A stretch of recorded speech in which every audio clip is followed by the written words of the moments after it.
277 milhões em proventos. Vamos falar hoje da empresa Porto Seguro, uma empresa que o mercado não larga o osso. Olá pessoal, meu nome é Rafael, falo do canal Ponto de Investimento, sem enrolação, bora lá.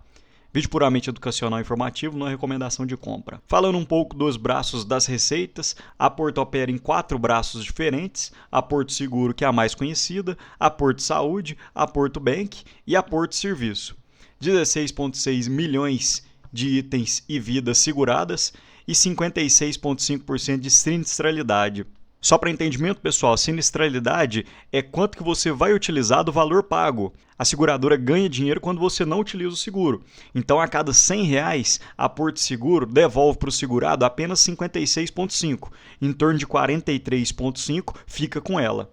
A Porto Saúde, mais 132 mil beneficiários e 75,1% de sinistralidade, a mesma questão da Porto Seguro. A Porto Bank, um aumento de 21% na receita e menos 1,4% na inadimplência acima de 90 dias. A Porto Bank ainda é um braço bem pequeno, por isso que tem esse aumento bem rápido da receita. E a Porto Serviço, que é um novo braço da Porto Seguro, 103 milhões no EBITDA e uma margem de 16,1%. E olha que interessante, pessoal, a Porto Seguro tem um ROI acima de 20% em todas as unidades de negócio.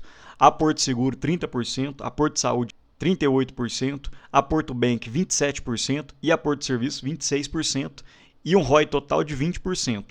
Agora, quando você tira o excesso de capital do patrimônio líquido, o ROI sobe para 30%. O cálculo do ROI é o lucro líquido dividido pelo patrimônio líquido. A Porto Seguro, pessoal, é uma empresa caixa líquido, ou seja, ela tem zero de dívida e muito caixa.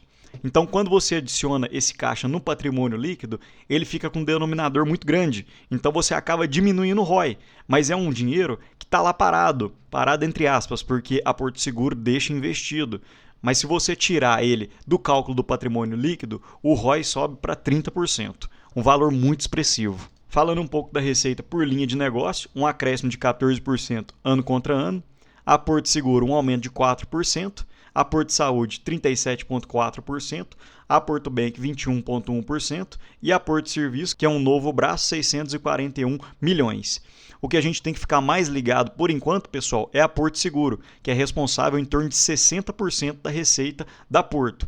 Porém, é algo muito interessante que eles têm feito, que é a diversificação. Não ficar apenas com o braço de seguros. Eles têm o braço de saúde, o braço bancário e o braço de serviço. E o que acontece? Se em algum ponto você tem uma caída, se tem um baque na receita, o outro ponto segura, o outro braço segura. Então, em um ano que a Porto Saúde tem algum baque, acontece alguma situação, a Porto Bank pode subir o lucro e segurar a linha da receita e também segurando os dividendos. Rapidamente, os resultados de 2024, 37 bilhões de receita, um incremento de 13% ano contra ano, lucro líquido recorrente de 2,7 bi e um ROI de 20,3%. 18 milhões de clientes e 30 milhões de negócios. Um pouquinho das projeções para 2025, a Porto Seguro pensa numa variação do prêmio de ganho de 2 a 5%, a sinistralidade controlada em 51 a 55%, a Porto Saúde uma variação de ganho mais 25 a 40%, é o que eu havia falado, pessoal, são braços que a Porto está crescendo bastante, tem fatia de mercado para ganhar, então tem crescimento. E uma sinistralidade entre 75 a 80%, a Porto Bank também uma variação na receita total grande, de 14% a 22%, perdas no crédito de 1,9 a 2,3 bi e o índice de eficiência de 32,5 a 35. O índice de eficiência, pessoal, quanto menor, melhor. E por que quanto menor, melhor, pessoal? Porque o cálculo do índice de eficiência são as despesas dividido pelas receitas. Então, se você tem receitas muito maiores do que despesas, o seu índice vai ficando para baixo. E a Porto Serviço, uma receita total, um aumento de 2,5 a 2,8 e da Porto um resultado financeiro de 1,2 a 1,4 bilhões. Agora entrando nos proventos, a Porto deixou um aviso aos acionistas que vai pagar um montante de 277,8 milhões em JCP. O valor bruto corresponde a 0,43 centavos para cada ação. Sobre esse montante incide o imposto de renda, 15%, que eles já recolhem. Para você ter direito a esse JCP, você tem que estar com a ação em carteira até o dia 23 de março de 2025. E esse é um dividend yield já descontando o imposto de renda de 0,88%. Esse é um ponto negativo da Porto Seguro, pessoal. Percebam que eles pagam proventos 4 vezes por ano, cada um referente a um trimestre, porém eles provisionam, mas não tem data de pagamento. Então, desde o ano passado, já provisionou 4 JCPs, foi provisionados, mas ainda não foram pagos. Então, esse é um ponto negativo da Porto. Eles provisionam, você sabe o valor que você vai receber, mas você não sabe quando que cairá na sua conta. E falando um pouco mais dessa empresa, o pessoal chama de empresa premium, né? Aquela empresa que está sempre com preço esticado. Perceba que desde o IPO em 2004, o Ibovespa entregou 400% e a Porto 1.070%. E os dividendos, pessoal, o payout da Porto gira em torno de 50% a 45%. Então o dividendo fica mais ou menos sempre nessa faixa de 5%, principalmente por causa do preço sobre lucro, pessoal. Para você saber o dividendo máximo que uma empresa pode pagar, é só você fazer o inverso do PL. O preço sobre o lucro da Porto atual é de 10,2, então 1 dividido por 10,2 daria 9,8%. Esse é o dividendo máximo que a Porto pode pagar, porém normalmente a gente vê que eles estão pagando um payout de 50%, então o dividendo de 2025 deve girar em torno de 4,9% a 5%. Então perceba, pessoal, por que o mercado não deixa essa empresa descer?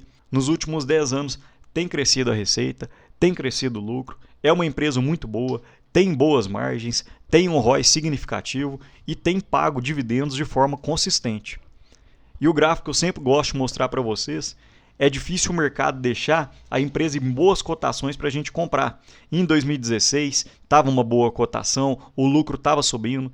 Em 2021, na crise sanitária, também bateu na cotação, chegou ao ponto dos 22 mais ou menos, e agora a cotação só tem subido juntamente com o lucro. E um pouquinho da minha planilha pessoal, preço sobre valor patrimonial de 1,93, preço sobre o lucro atual em torno de 10,03, a média dos últimos 10 anos foi de 10,4. Então perceba, pessoal, que se você projetar um lucro para 2025 de 3 bilhões e um PL projetado de 9,4, você não estaria tão longe assim das médias. De 9,14 para 10,43, o desvio é de 12%. Então, o mercado não é bobo, não deixa uma empresona igual a essa ficar dando bobeira, ficar numa cotação baixa, porque ele sabe que uma empresa dessa com cotação baixa, logo os resultados melhoram, pagam bons dividendos, não tem dívida nenhuma, é uma empresa caixa líquido. Então, é igual eu falei, o dividendo yield projetado para 2025 deve ficar em torno dos 5%. Mas e aí, pessoal? Me conta, o que vocês acharam? Vocês têm essa empresaça na carteira? Eu tenho ela na minha carteira e estou bem satisfeito. Nesse valor de preço não tenho comprado, estou esperando o mercado bater um pouquinho mais na cotação para voltar a aportar. Mas e vocês? Me conta aí, o que vocês acharam?